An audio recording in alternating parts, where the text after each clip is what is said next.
حضرت عمر दिन को तख्त हुकूमत पे बैठते थे और उनका तख्त को सोने जबरजद का नहीं था, मस्जिद नबवी की चटाई थी और सारा दिन वहां बैठ के लोगों की बातें सुनते। और जब रात के अंधेरे गहरे होते उमर भेष बदल के मदीने की गलियों का गश्त करते। कहा तुम्हारे घर से धुआं निकल रहा है और बच्चे रो रहे हैं, उनको खाना क्यों नहीं देती? कहने लगी उमर की जान को रो रही। उमर के पांव तले से जमीन निकल गई। कहा क्या हुआ? कहा 3 दिन से हमारे यहां खाने के लिए कुछ नहीं है, रोजाना बच्चे रोते हैं और मैं हंडिया के अंदर पत्थर डाल करके नीचे से आग डालती रहती हूं कि बच्चे इंतजार कर करके सो जाएंगे, कम वक्त सो भी नहीं रहे और वो पत्थर पकेंगे भी क्या, और मैं उमर की जान को रो रही हूं। हजरत उमर का कलेजा दहलने लगा। फौरन पलटे, वापस बैतुल माल में आए, घी का एक कनस्तर लिया, आटे की बोरी ली, मिर्च मसाला जात बहुत कुछ उठाया, अपने कंधे पे रखा, बोरी अपनी कमर पे लादी। उमर बैतुल माल से निकले तो आपके खादम असलम ने देख लिया, आगे बढ़ा, कहा मेरे आका मैं उठाता हूं। उमर की आंखों में आंसू है। कहा असलम कयामत के दिन मेरा बोझ उठा लोगे? कहा कयामत के दिन तो अपना अपना बोझ उठाना पड़ेगा। कहा उमर को आज अपना ही उठाने दो।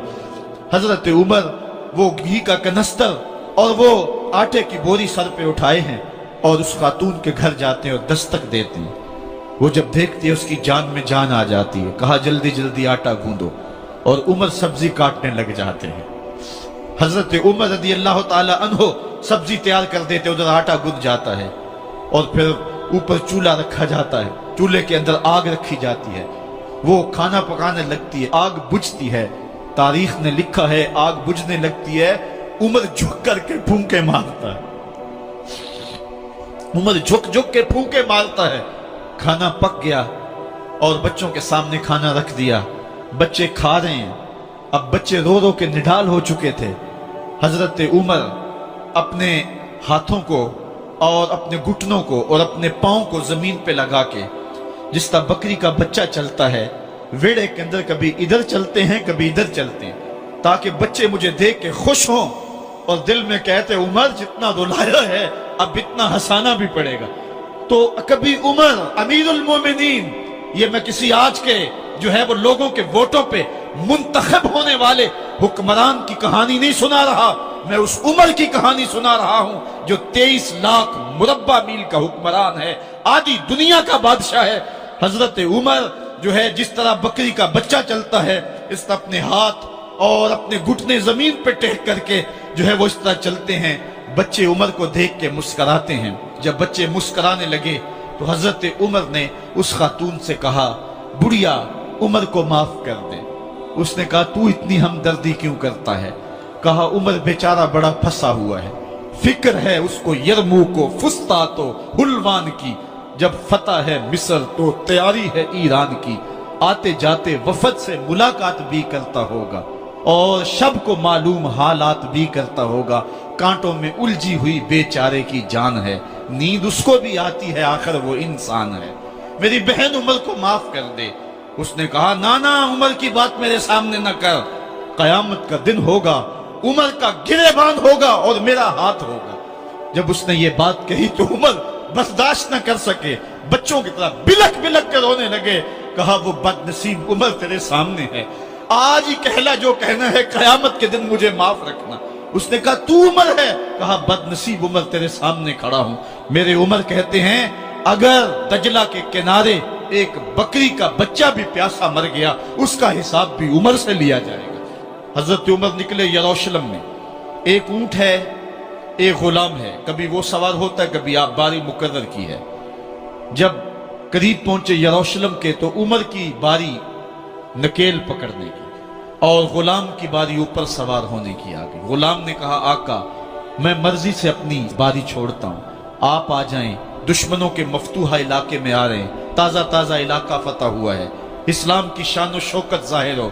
उमर ने कहा इस्लाम की शान और शौकत ऐसे जाहिर नहीं होती है, अपनी बारी पे तुम बैठोगे, अपनी बारी पे मैं बैठूंगा। लोग मुंतजर खड़े हैं, दूर से जब देखा कहा इसकी हैबत से कांपते थे हम, ये तो कोई हबशी लगता है, रंग काला है, होंठ मोटे हैं, इससे तो ज्यादा हसीन इसका गुलाम है जो आगे आगे चल रहा है। حضرت ابو عبیدہ نے کہا دھوکہ کھا رہے ہو، ہمارا آقا وہ نہیں ہے جو اونٹنی کے اوپر سوار ہے، ہمارا آقا وہ ہے جو لگام تھامے آگے آگے چل رہا ہے۔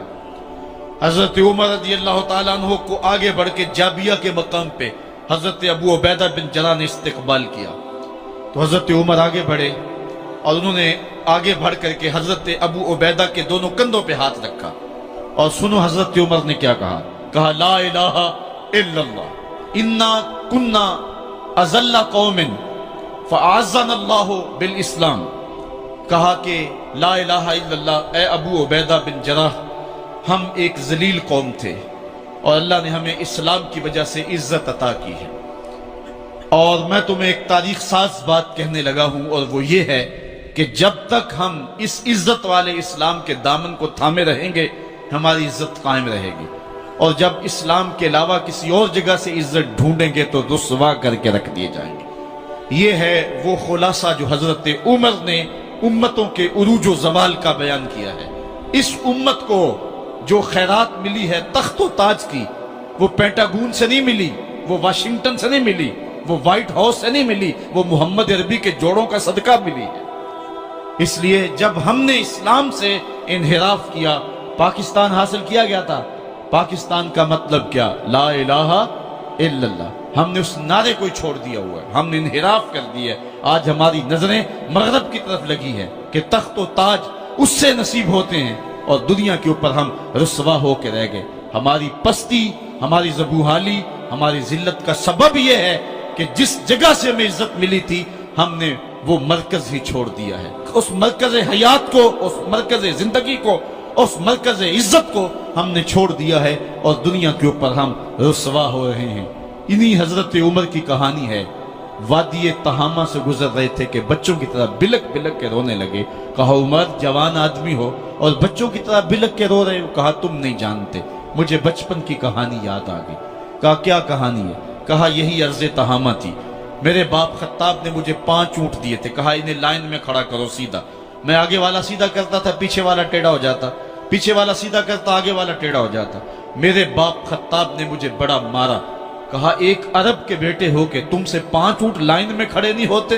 کہا ایک زمانہ عمر پہ وہ تھا کہ اس سے 5 اونٹ لائن میں کھڑے نہیں ہوتے تھے، اور آج شرق سے لے کر غرب تک 23 لاکھ مربع میل کی حکمرانی، اور انسان بھی لائن میں کھڑے ہیں۔ یہ محمد عربی کے جوڑوں کا صدقہ نہیں ہے تو اور کیا ہے؟ عمر سے تو 5 اونٹ لائن میں کھڑے نہیں ہوتے تھے۔